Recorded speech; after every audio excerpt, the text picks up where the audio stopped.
સમાચારો જોઈએ સુપરફાસ્ટ સ્પીડમાં। રાજ્યમાં અંગ દઝાડતી ગરમીનો પ્રકોપ, મોટાભાગના શહેરોમાં તાપમાન 40 ડિગ્રીને પાર, રાજ્યના 5 શહેરોમાં તાપમાન 41 ડિગ્રીને પાર।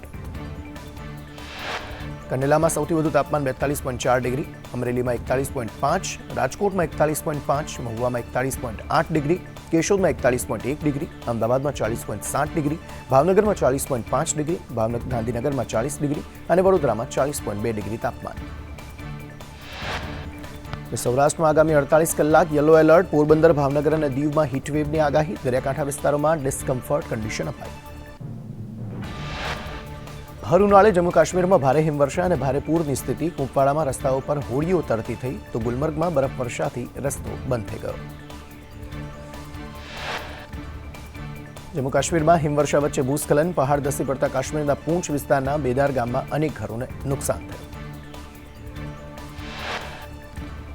મોરબીમાં માળિયાના રણમાં મચ્છુ 3 ડેમના પાણી ફરી વળ્યા, અગરિયાઓને મોટું નુકસાન થયાનો આક્ષેપ, મચ્છુ ડેમમાં રિપેરિંગ માટે છોડાયું પાણી, જાહેર કરાયું 13 જૂનથી શાળાના નવા સત્રનો પ્રારંભ થશે। વીએનએસજીયુના કુલપતિ પદે કિશોરસિંહ ચાવડાનો કાર્યકાળ પૂર્ણ, કિશોરસિંહ ચાવડાને રિપીટ કરાશે કે કેમ તેના પર સૌની નજર, પ્રવેશ અને પરીક્ષા પરિણામમાં છબરડા પર લગાવી હતી રોક, 186 કરોડના ખાધવાળું બજેટ ચાવડાના કાર્યકાળમાં થયું મંજૂર। સુરતમાં જીએસટી અધિકારીના વાંકે વેપારીઓ હેરાન પરેશાન, કોઈ કારણસર જીએસટી નંબર બંધ થતા વેપારીઓને હાલાકી, બંધ થયેલા જીએસટી નંબરને 30 દિવસમાં શરૂ કરવા અરજી, અધિકારીના વાંકે ક્રેડિટ ગુમાવવાની સાથે દંડ ભરવાની નોબત।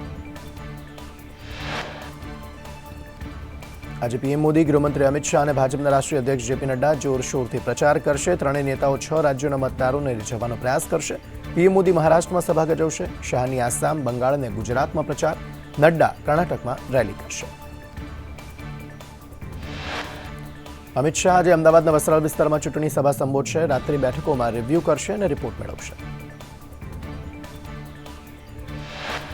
નવસારીના વાંસદાના યુવા ભાજપના ઉપપ્રમુખ શાશ્વત કોદારનો ઓડિયો વાયરલ, કોંગ્રેસે સમર્થન આપવાનો વિડીયોમાં ઉલ્લેખ, અનંત પટેલને મદદ કરવાનો ઓડિયો વાયરલ। પાટણમાં રાહુલ ગાંધી ભાજપ દ્વારા પ્રહાર કરતા કહ્યું, 2 વિચારધારાઓની આ લડાઈ ચાલી રહી છે, ભાજપ અને આરએસએસ ઈચ્છે છે કે સંવિધાન ખતમ થઈ જાય, કોંગ્રેસ બંધારણની રક્ષા કરવા માંગે છે, ભાજપના નેતાઓ ખુલીને કહે છે કે જીતશે તો બંધારણ બદલશે। રાહુલે કહ્યું, 22 એવા લોકો પાસે દેશમાં સૌથી વધુ ધન, 70 કરોડ ભારતીયોની ભેગી થાય એટલી સંપત્તિ 22 લોકો પાસે, અદાણી અને અંબાણી જેવા લોકો આ 22-25 લોકોમાં સામેલ, ભાજપે ઉદ્યોગપતિઓના રૂપિયા 16 લાખ કરોડ માફ કર્યા।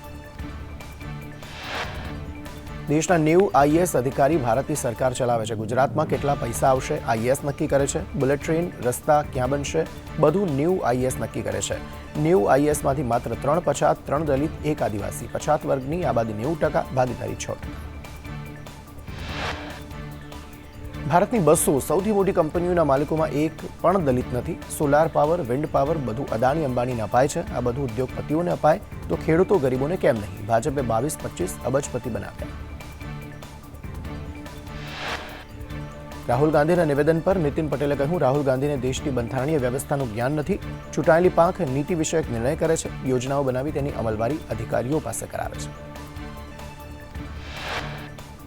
બંધારણમાં અનામતની જોગવાઈ છે, અમારી સરકારે અનામતની તમામ જોગવાઈ લાગુ કરી, ભાજપ અનામત નાબૂદ કરવાનું ક્યારેય ન વિચારી શકે, લાખો આદિવાસી અને દલિતો ખાનગી કંપનીમાં નોકરી કરે છે। ભાજપ સાંસદ કેસરી દેવસિંહના રાહુલ ગાંધી પર પ્રહાર, કહ્યું, રાહુલ ગાંધી રાજવી પરિવારની ભૂમિકા ભૂલી ગયા, રાહુલ દેશનો ઇતિહાસ નથી જાણતા, એકવાર ઇતિહાસ યાદ કરે, રાજવી પરિવાર ક્યારેય પ્રજાનું નુકસાનનું નહીં વિચારે। કેસરી દેવસિંહે માંગ કરી કે રાહુલ ગાંધી ક્ષત્રિય સમાજની માફી માંગે, રાજવીઓએ દેશને પોતાનું બધું જ આપ્યું છે, પ્રજા માટે રાજવીઓએ સમર્પણ કર્યું છે, રાજ સોંપાઈ ગયા પછી કોંગ્રેસે જેટલા વચનો આપ્યા તેને ભંગ કર્યા। રાજકોટના રાજવી માંધાતા સિંહ જાડેજાએ રાહુલ ગાંધી પર આકરા પ્રહારો કર્યા, માંધાતા સિંહે કહ્યું, રાહુલ ગાંધીએ રાજા રજવાડાઓ અને ઇતિહાસની જાણકારી મેળવવી જોઈએ, રાજવીઓએ દેશની અખંડિતતા માટે કેટલું બલિદાન આપ્યું તેનો રાહુલ ગાંધીએ અભ્યાસ કરવો જોઈએ। રાહુલ ગાંધીના રજવાડાવાળા નિવેદન પર પૂર્ણેશ મોદીની પ્રતિક્રિયા, રાજા રજવાડાના નિવેદનનું અમે ખંડન કરીએ છીએ, રાહુલ ગાંધીની ટીકાત્મક વાતને કોઈ સ્થાન નહીં, અમારી નીતિ સૌનો સાથ, સૌનો વિકાસની। રાહુલ ગાંધીના નિવેદન પર ભાજપના પ્રવક્તા યજ્ઞેશ દવેના પ્રહાર, રાહુલ વિદેશમાં ભણ્યા છે એટલે દેશના ઇતિહાસનો ખ્યાલ ન હોય, કોણે જમીન દેશ માટે આપી તે પણ તેમને ખ્યાલ ન હોય, કોંગ્રેસના શાસનમાં અનેક વખત બંધારણનો ભંગ થયો।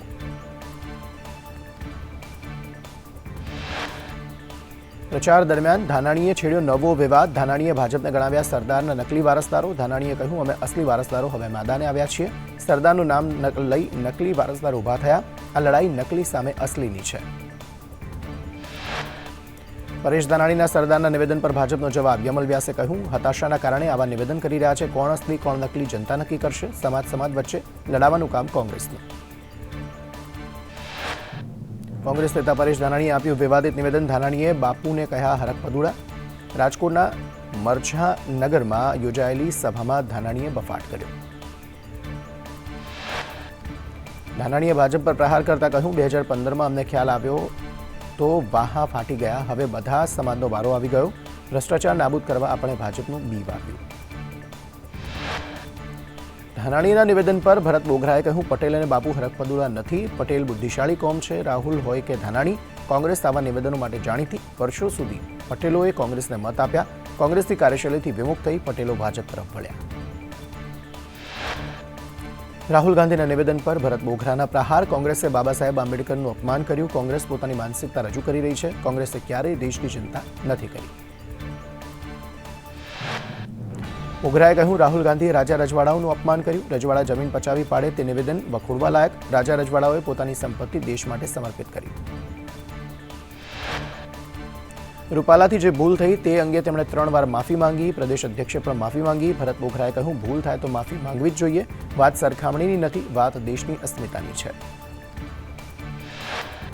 પરેશ ધાનાણીના નિવેદન મુદ્દે લલિત કગથરા બચાવવામાં આવ્યા. હરકપદુડા એક ખૂબ સામાન્ય શબ્દ છે. સૌરાષ્ટ્રના નેતાઓને તો ધાનાણીનું આ નિવેદન સમજાઈ જાય. પાટીદાર અને ક્ષત્રિયોએ ભાજપને જરૂર પડે સમર્થન આપ્યું છે. પાટણ એમએલએ કિરીટ પટેલ ધાનાણીના સમર્થનમાં આવ્યા. કહ્યું, સરદારનું નામ મિટાવવાનો પ્રયત્ન કરતા લોકો સામે ધાનાણીનું નિવેદન છે. સરદાર પટેલના ખેડૂતો અને દેશ માટે જે વિચારો હતા તે કોંગ્રેસના વિચાર છે. સરદાર પટેલ તમામ સમાજના પ્રિય નેતા છે. રાજકોટમાં કોંગ્રેસને વધુ એક ઝટકો લાગ્યો. કોંગ્રેસને અલવિદા કહી વિક્રમ સોરાણીએ ભાજપનો કેસરીયો ખેસ ધારણ કર્યો. સોરાણીએ સમર્થકો સાથે CR પાટીલના હસ્તે ભાજપનો ખેસ ધારણ કર્યો. જૂનાગઢ જિલ્લા ભાજપ પ્રમુખ કિરીટ પટેલના નિવેદન બાદ દિવ્યાંગોમાં રોષ ફેલાયો. દિવ્યાંગો જિલ્લા મેજિસ્ટ્રેટ કચેરી પર એકત્રિત થયા અને દિવ્યાંગ ધારા 2016ની કલમ 92 મુજબ તાત્કાલિક કાર્યવાહીની માંગ કરાઈ. સાબરકાંઠામાં ક્ષત્રિય મહિલા આગેવાન ભાજપમાં જોડાયા. હિંમતનગર તાલુકા પંચાયતના ક્ષત્રિય અપક્ષ ઉમેદવાર તારાબેન ઝાલા ભાજપમાં જોડાયા. જિલ્લા પ્રભારી ગજેન્દ્રસિંહના હસ્તે ધારણ કર્યો કેસરીયો ખેસ. પંચમહાલમાં ભાજપે ડોર ટુ ડોર પ્રચાર શરૂ કર્યો. ગોધરા શહેરના વિવિધ વિસ્તારોમાં વિકાસના ગરબા સાથે ભાજપે ચૂંટણી પ્રચાર કર્યો. ખેલૈયાઓની ટીમે ગરબે ઘૂમી ભાજપ માટે પ્રચાર આદર્યો. લોકસભાની ચૂંટણીને લઈ દમણ અને દાદરાનગર હવેલીમાં ભાજપ પ્રમુખ દીપેશ ટંડેએ ચૂંટણી ઢંઢેરો જાહેર કર્યો. બંને સંઘ પ્રદેશમાં ટુરિઝમને વેગ આપવા, ટુરિઝમ પોઈન્ટ ઉભા કરવા અને વિકાસલક્ષી કામો અંગે જાહેરાત કરાઈ. મહારાષ્ટ્રના સતારામાં જાહેર સભામાં પીએમ મોદીએ કહ્યું, કર્ણાટકમાં અમે કોંગ્રેસના ઈરાદા જોયા. ઓબીસીને 27% અનામત છે અને રાતોરાત કોંગ્રેસે તમામ મુસ્લિમોને ઓબીસી જાહેર કર્યા. ઓબીસીનું અનામત છીનવીને કોંગ્રેસે મુસ્લિમોને આપ્યું. સોશિયલ મીડિયાના ફેક વિડીયો મુદ્દે વડાપ્રધાન ભડક્યા. પીએમ મોદીએ કહ્યું, કેટલાક લોકો ટેકનોલોજીનો દુરુપયોગ કરી રહ્યા છે. મેદાન છોડી ચૂકેલા લોકો ફેક વિડીયોનો સહારો લઈ રહ્યા છે. બિહારના બેગુસરાયમાં કેન્દ્રીય ગૃહપ્રધાન અમિત શાહે કહ્યું, કાશ્મીર અમારું છે. કોંગ્રેસ અધ્યક્ષ ખડગે કહે છે કે રાજસ્થાન અને બિહારને કાશ્મીર સાથે શું લેવા દેવા. કોંગ્રેસ અને લાલુ યાદવ 70 વર્ષથી ગેરકાયદે બાળક જેવી કલમ 370નું ધ્યાન રાખતા હતા. શાહે કહ્યું, જ્યારે પીએમ મોદી બીજી વખત વડાપ્રધાન બન્યા ત્યારે કલમ 370 હટાવી દીધી. રાહુલ ગાંધીએ કહ્યું હતું કે જો કલમ 370 હટાવી દેવાશે, પરંતુ 5 વર્ષમાં એક પથ્થર પણ ઉછાળ્યો નથી. વિપક્ષના ગઠબંધનમાં પીએમ પદના રોટેશનની અટકળો વચ્ચે ગૃહમંત્રી શાહના વિપક્ષ પર પ્રહાર. 3 દાયકા સુધી દેશમાં નબળી સરકાર રહી. 3 દાયકા સુધી દેશને નબળા પ્રધાનમંત્રી મળ્યા. કેન્દ્રીય ગૃહપ્રધાન અમિત શાહે કહ્યું, 10 વર્ષથી દેશને સ્થિર સરકાર, મજબૂત નેતૃત્વ મળ્યું. ઇન્ડી ગઠબંધન વાર્ષિક ધોરણે પીએમ બદલવા માંગે છે. દેશને પરચુરણની દુકાનની જેમ હિસ્સેદારી પ્રમાણે ન ચલાવી શકાય. કેન્દ્રીય ગૃહમંત્રી અમિત શાહ અમદાવાદમાં ગજવશે સભા. શાહ ફરી ગુજરાત આવશે. નરોડાના ભાજપ ઉમેદવાર હસમુખ પટેલના સમર્થનમાં કરશે જનસભા. યુપીની લખનઉ બેઠક માટે સંરક્ષણ પ્રધાન રાજનાથસિંહે ઉમેદવારી નોંધાવી. ફોર્મ ભરતા પહેલા રાજનાથસિંહે લખનઉમાં રોડ શો કર્યો. ઉમેદવારી નોંધાવતી વખતે યુપીના સીએમ યોગી અને ઉત્તરાખંડના સીએમ પુષ્કરસિંહ ધામી હાજર રહ્યા. યુપીની અમેઠી બેઠક પરથી ભાજપના ઉમેદવાર સ્મૃતિ ઈરાનીએ ફોર્મ ભર્યું. સ્મૃતિ ઈરાનીએ પહેલા અમેઠીમાં રોડ શો કર્યો અને બાદમાં ફોર્મ ભરવા પહોંચ્યા હતા. પશ્ચિમ બંગાળના મુર્શિદાબાદમાં સીએમ મમતા બેનર્જીએ ચૂંટણીનો પ્રચાર કર્યો. મમતા દીદીએ સભા મંચ પર કલાકારો સાથે પારંપરિક નૃત્ય પણ કર્યું. ઓડિશામાં પુરી લોકસભા બેઠક પરથી ભાજપના ઉમેદવાર સંબિત પાત્રાએ ચૂંટણી પ્રચાર દરમિયાન એક વૃદ્ધ મહિલા સાથે ડાન્સ કર્યો. બાદમાં મહિલાએ પાત્રાને આશીર્વાદ આપ્યા. ભાજપના નેતા ભૂપત ભાયાણીની મુશ્કેલીમાં વધારો. વિવાદાસ્પદ નિવેદનને લઈને કેન્દ્રીય ચૂંટણી પંચમાં રજૂઆત કરાઈ. તાલાલામાં પારંપરિક નૃત્ય વચ્ચે મતદાન જાગૃતિ. કલેક્ટર અને જિલ્લા ચૂંટણી અધિકારીએ અપીલ લોકોને કરી.